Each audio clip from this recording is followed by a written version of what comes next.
After seeing everyone's reaction to the most recent episode of Kenobi, I thought it'd be a good idea to make a video about one of the main criticisms that the episode's been getting, which is that the episode was filler. Filler is a term that is used to describe an episode that doesn't progress the overarching plot of the entire series. These filler episodes can also be created due to budgetary constraints, and that can also end up making the episode a bottle episode too. A bottle episode is an episode that takes place in very few locations, or sometimes just one, due to budgetary constraints. I don't think Disney had any lack of budget because, first off, Obi-Wan is one of the most anticipated series that Disney's ever produced, and come on, it's Disney, they make loads of money. So why is the episode filler? Is it filler, or is it just a broad term that everyone's using to describe a weak episode of the show? Can filler be a good thing? Yes it can. Some of my favourite episodes of TV shows are filler episodes, and one of the greatest episodes of filler is one of Breaking Bad Season 3.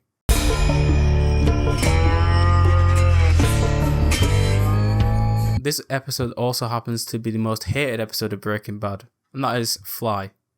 Spoilers for Breaking Bad if you haven't seen it, by the way. This episode is a bottle episode because Vince Gilligan had gone over budget for Season 3, so the episode just takes place in the meth lab that Gus Fring has provided Jesse and Walt. The plot, if you can really call it a plot, is very simple. Walt and Jesse need to get a fly out of the meth lab. It's simple.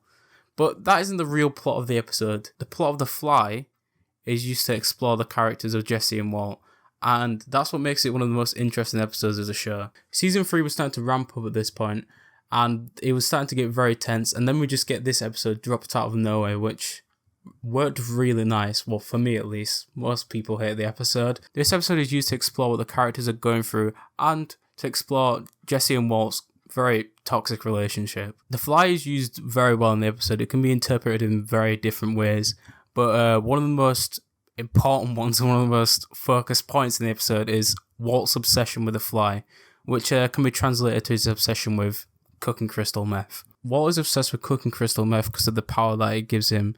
The fly showing Walt's obsession with power also shows Walt's vulnerability due to his loss of power recently, with Gus trying to take over Walt's meth operation. Due to Walt's obsession and vulnerability, it creates a lot of conflict throughout the episode between Jesse and Walt, and the episode is one of the few episodes that directly focuses on Walt's obsession. There's a really nice part in the latter half of the episode where Jesse tells a story to Walt about his aunt, which relates to the situation that him and Walt are in right now. Got like that toward the end. Got obsessive about stuff. We didn't know what was up. But it turned out that the cancer had spread to her brain, and that was why. Instead of his conversation coming from a place of love, Walt's comes from a place of guilt and regret that he has for the way he's treated Jesse over the seasons. And this comes up at Walt's most vulnerable state when he's about to tell Jesse that he let Jane die. Sorry for what? Being a lunatic? I'm sorry about Jane. These conversations are used to show the relationship dynamic of frustration, anger, love, and resentment. And they are used to show where the relationship will inevitably end. I watched Jane die. And people say that that is the worst episode of Breaking Bad. Now that's not to say all filler is good, because not every show is as well written as Breaking Bad is. The Flash's worst episode is a filler episode. The Flash is already a poorly written show as it is. I have a baby sister. Don't care. As everyone has clearly pointed out on the internet, but this episode really takes the cake. This episode is a flashlight episode. He's there for the start, disappears, and then comes back at the end. And yeah, it's not a good episode. And the Flash not being in the episode was one of the biggest mistakes, because this episode was used to develop a character that the audience doesn't really know and doesn't really like. And you need a likable character to follow that character that isn't really likable to make them likable. You should have a character that the audience knows and likes to follow this character through the character development. And it just really doesn't make sense that the Flash isn't here for the plot of this episode. I won't waste your time explaining the episode to you because it's a bad episode. And just don't watch it. Do not watch it. I'm so disappointed that I had to watch that episode. It's not good. Filler can be good if it's well written, and it's used to explore the characters a bit more than they already have been through the series, and it can also push the overarching plot forward just a tiny bit through this development.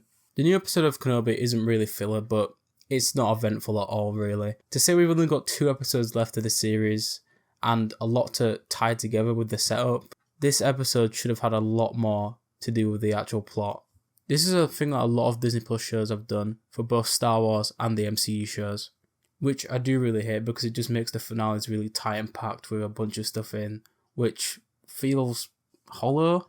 But here in this episode, it isn't as egregious as some of the other filler episodes of Disney Plus shows. This episode kind of sets up stuff that I think might be important later on in the series. I feel like filler is just a buzzword that everyone's using to criticize the episode, and really the episode is just one of the weakest episodes of the series so far. We don't know what's going to happen yet. It might go downhill from here completely. The reason why the episode is so weak is due to the writing, and yeah, it's quite bad here. We have Obi-Wan sneaking into Empire base to go and rescue Leia after she got caught at the end of the last episode, and let's just say the security is bloody dreadful. Yeah! And oh my god, there's some terrible moments, like literal video game NPC shit that happens in this.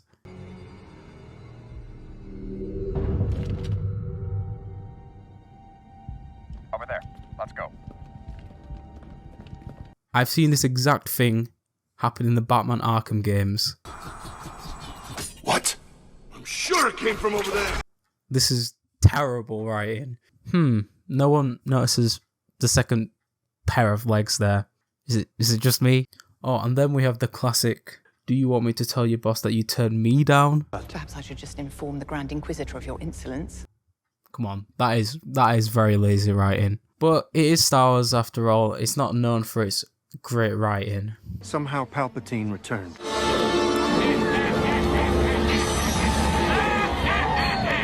I think the writing of this show is one of the aspects that is letting it down the most.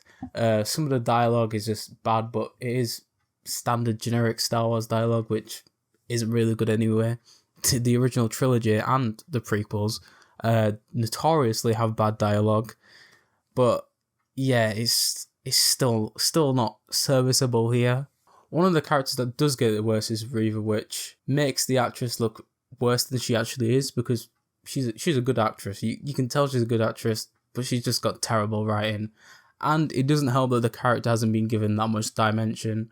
To say that she's only got 2 more episodes in this series, and I don't think there's going to be a season 2. This bad writing for this character also has led to the actress getting a lot of hate online, which, yeah, is something that isn't in her control, and it's the writer's fault. The reason why people think that this episode was kind of pointless was because it doesn't really establish anything going forward, apart from the fact that the Empire knows where Obi-Wan Kenobi is going to be because of a tracker that they put on the droid, which does end up to making the episode quite lackluster, as in the previous episode they already established that they're going to be following Kenobi throughout the entire series. This episode also doesn't develop the characters very well, especially the villains, as it just makes them look goddamn cartoonish. You were born what defeat would bring. It really isn't character development or character in general when you have to make other characters look stupid to make another one look smart. This episode is also starting to confirm one of my biggest worries with the series from the first 2 episodes, when the show's plot is revealed to be a child escort mission, which, come on Disney, it's becoming a bit of a tired plot right now. Now, I did think this one was going to be kind of different and wouldn't take up that much of the show, but now that we've only got 2 more episodes, I've realised it's going to be the entire show. But I'll talk about that when I get around to my full series review of Kenobi.